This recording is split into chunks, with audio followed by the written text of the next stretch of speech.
Hello বন্ধুরা, আজকে আমরা নিয়ে চলে এসেছি একটা স্ট্রেটনিং এর ভিডিও। স্ট্রেটনিং এর অনেকের প্রশ্ন থাকে যে আমরা অয়েল কিভাবে ইউজ করব।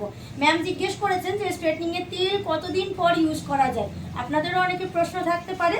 তো স্ট্রেটনিং চুলে মিনিমাম 3 মাস আমরা কোনো রকম কোনো অয়েল ম্যাসাজ করব না।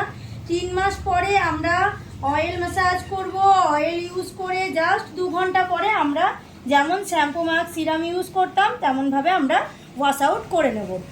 তেল আমরা কি ধরনের ইউজ করতে পারি, এটা অনেকের মনে হতে পারে যে কোনো আপনি ভারী কোনো তেল ইউজ করবেন, কোনো লাইট ওয়েট তেল আপনাদের চুলে না দেওয়াই ভালো।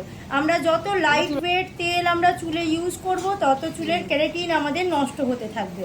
তাই সব সময় আমাদের উচিত কোনো ভারী কোনো তেল ইউজ করার, যেমন সর্ষের তেল, কোকোনাট অয়েল, তারপরে আমলা তেল। এইসব তেলগুলো একটু ভারী হয়, তাতে আমাদের চুলের কেরাটিনটা নষ্ট কম হয়। আর স্ট্রেটনিং চুলে মিনিমাম 3 মাস আমরা কোনো অয়েল ইউজ করব না। 3 মাস পরে যখন আমরা অয়েল ইউজ করব তখন সেম প্রসেসে আমরা ওয়াশ আউট করব, দেন মাস্ক লাগাবো। 80% শুকিয়ে গেলে আমরা সিরাম ইউজ করব। Thank you.